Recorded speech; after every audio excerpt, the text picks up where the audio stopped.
Hello everyone, how are you all doing? I hope all of you are doing great. So as you all know that we are doing chapters from class 6 new NCERT of social science exploring society, India and beyond. As you all know that we are already done with all the chapters of this textbook. हमने सभी chapters को complete कर लिया है.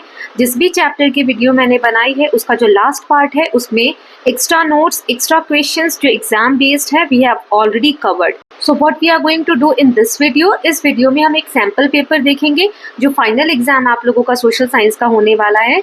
उसके लिए मैंने एक क्वेश्चन पेपर बनाया है जिससे आपको एक आइडिया होगा कि पेपर कैसे सॉल्व कर सकते हैं. सभी चैप्टर्स को लेकर मैंने एक 100 मार्क्स का पेपर रेडी किया है. तो चलिए स्टार्ट करते हैं. उससे पहले मैंने एक वीडियो बनाई है जिसमें कि कुछ टिप्स एंड ट्रिक्स शेयर किए हैं आप लोगों के साथ. इसकी लिंक यहाँ ऊपर दी गई है. So are you ready for the exam? क्या आप लोग रेडी हैं एग्जाम्स के लिए? एज यू नो कि फाइनल एग्जाम है. सो इसके लिए कुछ टिप्स और ट्रिक्स आपको क्या फॉलो करना चाहिए वो इस वीडियो में डिस्कस किया गया है. 10 क्विक टिप्स एंड ट्रिक्स बताए गए हैं. सो आप इस वीडियो को जाकर जरूर देखें, आपके एग्जाम में बहुत ज्यादा हेल्प मिलने वाली है. चलिए तो पेपर को स्टार्ट कर लेते हैं. ये 80 मार्क्स का क्वेश्चन पेपर एक सैंपल पेपर है. सॉरी 100 मार्क्स का नहीं है, 80 मार्क्स का है. इसमें 34 क्वेश्चंस हैं, 4 सेक्शंस होंगे ABCD. ए जो सेक्शन है उसमें मल्टीपल चॉइस क्वेश्चन होंगे, 4 में से एक सही आंसर चुनना है. 1 to 15 तक यही रहेगा. देन 16 to 22 तक 2 मार्क्स के क्वेश्चन होंगे. 23 से 31 तक 4 मार्क्स के क्वेश्चन होंगे और 32 से 34 तक 5 मार्क्स के क्वेश्चन होंगे. सभी क्वेश्चन जो है कंपलसरी है. तो सबसे पहले सेक्शन ए जो मल्टीपल चॉइस क्वेश्चन है सभी का 1 मार्क है, उसको कर लेते हैं. पहला है what is the main feature of democratic government. Democratic government जो है उसका मेन फीचर क्या होता है? उसको राजा रूल करता है, सिंगल पार्टी रूल करती है, रूल बाय द पीपल या रूल बाय मिलिट्री लीडर्स. तो सी इसका करेक्ट आंसर है. लोगों के द्वारा शासन होता है डेमोक्रेटिक गवर्नमेंट में. Then which of the following is not a factor that unites people in a society?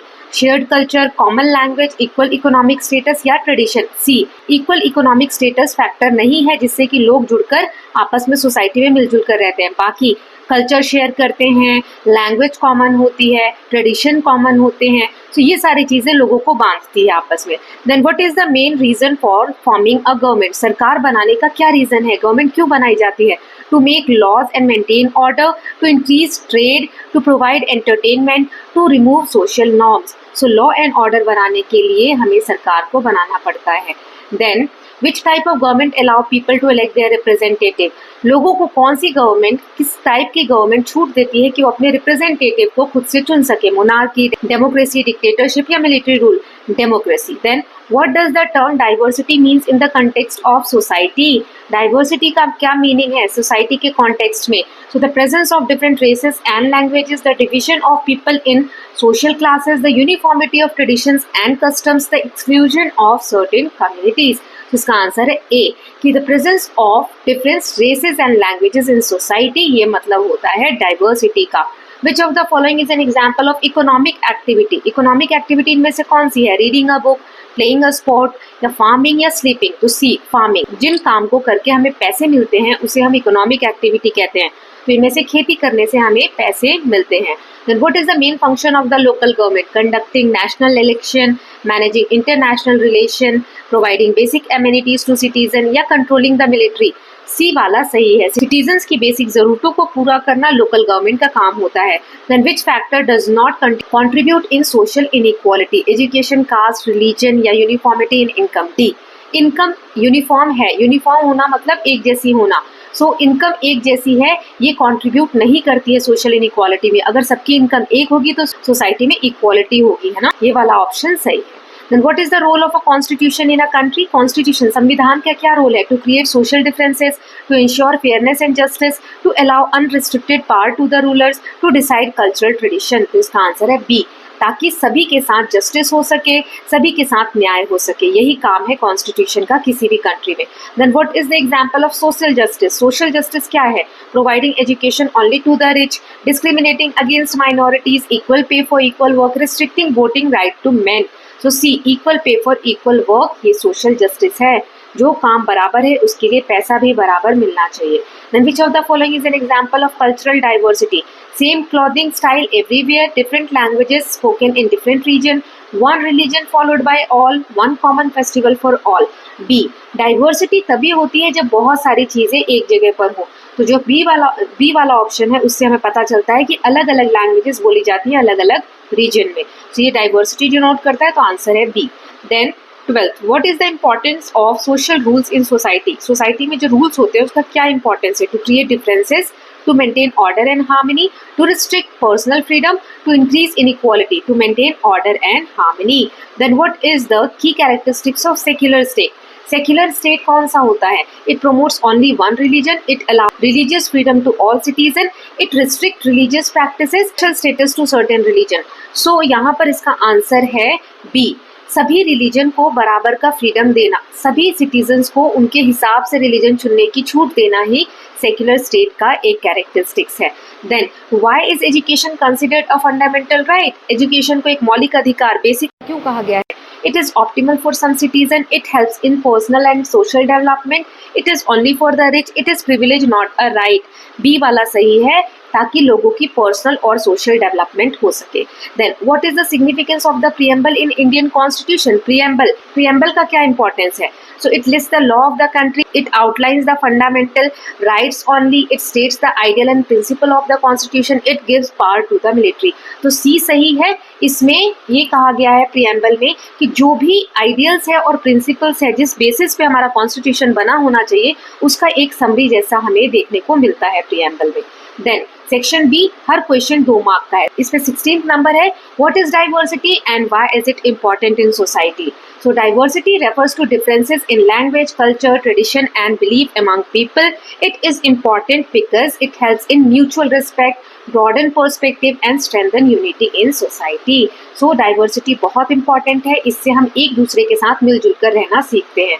Then mention 2 key responsibilities of a citizen in democracy. कोई सी भी 2 रिस्पॉन्सिबिलिटी बताओ सिटीजन्स की, नागरिक की डेमोक्रेसी में। तो पहला है to follow law and respect the constitution, to participate in election and vote responsibly. Then what are the 2 advantage of living in a democratic country? Democratic country में रहने के, जीने के 2 कोई से फायदे बताने हैं। So people have the right to elect their leader and it ensures freedom of speech and expression. Then what is the importance of equality in society? So equality ensures fair opportunities for all, prevents discrimination and promotes social harmony. So equality से सभी को बराबर का मौका मिलता है, इसमें भेदभाव नहीं होता है और सोसाइटी में एक पीसफुल एनवायरनमेंट बनता है। Then how do law help maintain order in a country? नियम कानून जो होते हैं कैसे हमारी सोसाइटी में, हमारी कंट्री में एक क्रम बनाकर रखता है, एक ऑर्डर बनाकर रखता है। So laws provide guidelines for acceptable behaviour and prevent cures by ensuring justice. Then why is education considered as important right for all? Education सबके लिए इम्पॉर्टेंट क्यों है? So education empowers individuals, helps in career growth and contributes to national development. Education बहुत important है हर चीज़ के लिए, career में ग्रोथ चाहिए या नेशन के डेवलपमेंट के लिए भी। Then how does the government ensure protection of fundamental right? किसी भी नागरिक की मौलिक अधिकार को गवर्नमेंट कैसे प्रोटेक्ट करती है? So government ensure protection bye implementing constitutional provision and creating awareness about right. लोगों को जागरूक करके और जो संविधान में नियम बनाए गए हैं, अधिकार दिए गए हैं, उनके प्रति जागरूक कराकर लोगों को गवर्नमेंट अपना काम करती है या फिर फंडामेंटल राइट्स को प्रोटेक्ट करती है। देन सेक्शन 4 है, हर क्वेश्चन 4 मार्क का है। चलिए एक एक करके देखते हैं। पहला है, explain how different culture contribute to the unity of nation. So different culture contribute to the national unity by promoting पहला mutual understanding and respect, exchange of tradition and festival, harmony despite diversity, strengthening national identity through shared experience. So national unity तभी होती है, मतलब देश में हम तभी एक साथ मिलकर रह सकते हैं जब अलग अलग कल्चर जो है वो साथ में मिलजुल कर रहे, एक दूसरे की रिस्पेक्ट करें, एक दूसरे के ट्रेडिशन और फेस्टिवल को सेलिब्रेट करें, शांति बनाकर समाज में रखें। इससे हमारी नेशनल आइडेंटिटी को स्ट्रेंथन किया जा सकता है। Then how do social rules and norms help maintain order in society? By setting expectations for behavior, encouraging respect and discipline, preventing conflict and misunderstanding, कोई लड़ाई झगड़ा ना हो, आपस में मतभेद ना हो, ensuring cooperation among community members। इस तरीके से हम सोसाइटी में लॉ एंड ऑर्डर मेंटेन कर सकते हैं। Then what are the major responsibilities of the local government in a community? Local government का क्या मेन रोल होता है? So major responsibility of local government include providing clean water and sanitation, maintaining roads and infrastructure, managing waste disposal, implementing local development project। जो local स्थानीय level के जो काम है, चाहे साफ सफाई का ध्यान रखना या वहाँ पर कोई डेवलपमेंटल प्रोजेक्ट्स है उनका ध्यान रखना, तो ये सारे काम होते हैं लोकल गवर्नमेंट के। देन हमें इम्पैक्ट बताना है डिस्क्रिमिनेशन का ऑन सोशल प्रोग्रेस। अगर डिस्क्रिमिनेशन हो रहा है, भेदभाव हो रहा है लोगों के बीच में, तो सोसाइटी की ग्रोथ में कैसे अच्छा नहीं है। So discrimination lead to social unrest and inequality. समाज में अशांति फैलती है। Limited access to education and jobs for affected group. जिन लोगों के साथ भेदभाव किया जाता है वो सोसाइटी में बराबर लेवल पर जॉब्स नहीं पा पाते, पढ़ाई नहीं कर पाते, जिससे नेशन की प्रोग्रेस वीक होती है और पॉवर्टी एंड इनजस्टिस बढ़ता है, गरीबी बढ़ती है, इनजस्टिस बढ़ता है। Then how do economic activities shape a societies development. जो भी इकोनॉमिक एक्टिविटीज़ होती हैं उनसे सोसाइटी की डेवलपमेंट में क्या हेल्प मिलती है। So it creates job opportunity, standard of living लोगों का बढ़ता है, रेवेन्यू जनरेट होता है डेवलपमेंट के लिए, रेवेन्यू यानी income. Then encouraging innovation and entrepreneurship. फिर इनोवेशन, नई नई चीज़ें लोग करते हैं और लोग खुद से भी कुछ ऐसी एक्टिविटीज़ करते हैं जिनसे वो पैसे कमा सके। Then what are the key features of Indian constitution that promote equality. ऐसी क्या इंपॉर्टेंट फीचर्स हैं कॉन्स्टिट्यूशन के, हमारे संविधान के, जो सोसाइटी में इक्वालिटी को फैलाते हैं। So fundamental rights ensure equal treatment, abolition of untouchability and discrimination, provision of reservations for weaker section, equal access to education and employment. So ये सारे पॉइंट्स मैं ऑलरेडी चैप्टर समझाते वक्त समझा चुकी हूँ। यहाँ पर सिर्फ हम क्वेश्चन आंसर डिस्कस कर रहे हैं। सो आई होप आपने चैप्टर्स देखे हैं। मैं एक बात यहाँ पर बताना चाहती हूँ, जिन भी बच्चों का प्रिपरेशन अभी सही से नहीं हुआ है, हर चैप्टर का जो लास्ट पार्ट है एटलीस्ट आप लोग वो देख लीजिए। उसमें मैंने चैप्टर को समराइज भी किया है, एक्स्ट्रा नोट्स भी दिए हैं और एक्स्ट्रा क्वेश्चन आंसर विद जो बुक की एक्सरसाइज है वो भी डिस्कस किए। तो एक एक पार्ट भी देख लेंगे तो अच्छे से रिवाइज हो जाएगा। Okay, now next question is how does gender inequality affect a countries progress. Gender यानी जो लिंग के आधार पर भेदभाव है, अगर वो होता है तो सोसाइटी की प्रोग्रेस कैसे रुकती है। It limit workforce participation. अगर पुरुष और महिला के बीच में मतभेद होगा तो जो काम करने वाली जो फोर्स है, मतलब लड़के जो है बाहर के काम में ज़्यादा पार्टिसिपेट करेंगे as compared to girls. Then reducing economic growth, इससे हमारी इकोनॉमिक ग्रोथ कम होगी। एजुकेशन जो है लड़कियों की, उस पर रिस्ट्रिक्शंस आएंगे। एंड क्रिएटिंग सोशल इम्बैलेंसेस, जब बॉयज़ और गर्ल्स के साथ बराबर बिहेवियर नहीं होगा तो सोसाइटी में भी इम्बैलेंस होगा। Then discuss the importance of community participation in decision making. अगर समाज मिलकर कोई डिसीजन मेकिंग में पार्टिसिपेट करता है तो उसका क्या इंपॉर्टेंस है। So it ensures inclusive decision making, सभी लोगों का मिलजुल कर फैसला होता है। डेमोक्रेसी स्ट्रेंथन होती है। It promotes collective problem solving, सब लोग साथ में मिलकर प्रॉब्लम सॉल्विंग पे ध्यान देते हैं। और अकाउंटेबिलिटी इंक्रीज होती है लीडर्स की। Then next is what are key factors that influence social change. कौन से ऐसे फैक्टर्स हैं जिससे सोसाइटी में चेंज आते हैं। Education and awareness, technological advancements, government policies and economic development. Now 5 marks के हमें 3 क्वेश्चंस दिए हुए हैं। पहला है what roles does the government play in ensuring equality in society. अभी 5 मार्क्स का है तो कम से कम 5 पॉइंट्स आपको लिखने हैं। सो गवर्नमेंट कैसे इक्वालिटी इंश्योर कर सकती है।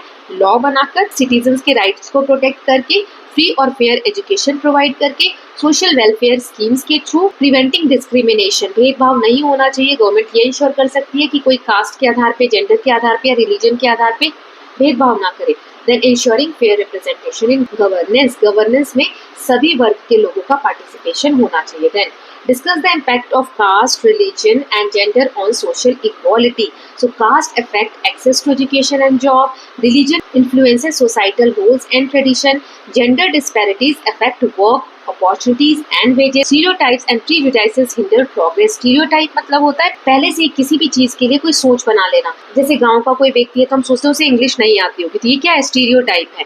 ऐसा जरूरी नहीं है, गांव के लोगों को भी इंग्लिश आ सकती है, बट हमारे मन में एक ऐसा थॉट होता है, इसी को हम स्टीरियोटाइप्स या प्रेजुडिसेस बोलते हैं। Law and awareness help reduce inequalities.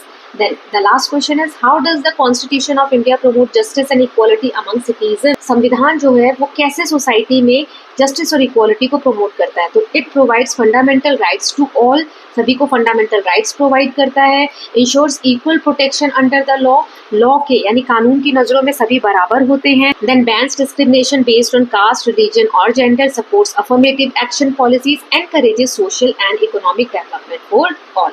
सो ये सारे पॉइंट्स आप लिख सकते हैं। सो इसके साथ हमने ये पूरा एक सैम्पल पेपर कंप्लीट कर लिया है। देखिए ज़रूरी नहीं है क्वेश्चन यही है, मेरा यहाँ पर मकसद सिर्फ इतना था कि आप लोगों को ये समझ में आए कि पेपर किस तरीके से आएगा। और जो मैंने टिप्स एंड ट्रिक्स बताई हैं उस वीडियो में प्लीज़ एक बार देखिएगा। उसमें मैंने बताया है कि एग्जामिनेशन हॉल में आपको क्या स्ट्रैटेजीज अपनानी चाहिए, है ना। और जितने भी मार्क्स का क्वेश्चन है try to write down at least that many points. जैसे 5 मार्क्स का है तो कम से कम छोटे छोटे 5 पॉइंट्स आपको लिखने चाहिए। राइटिंग अपनी नीट एंड क्लीन रखिएगा, फ्लेक्सिबल होनी चाहिए ताकि जो टीचर है जो चेक करते हैं कॉपी वो आसानी से आपकी राइटिंग को पढ़ सके। ओके, तो बेसिक चीज़ों का ध्यान रखिएगा, रिविजन कीजिएगा। सो विद दिस हमने क्लास 6 के सभी चैप्टर्स और एक एनुअल पेपर भी प्रैक्टिस कर लिया है। अब हम मिलेंगे क्लास 7 में। सो आई होप कि आप सभी के एग्जाम अच्छा जाए। All the best from my side. और आप लोग मुझे कमेंट सेक्शन में एग्जाम्स के बाद ज़रूर बताइएगा कि आप लोगों का एग्जाम कैसा गया। So if you are loving these videos please like and share it and don't forget to subscribe Kalyan TV channel for more such videos. Thank you so much.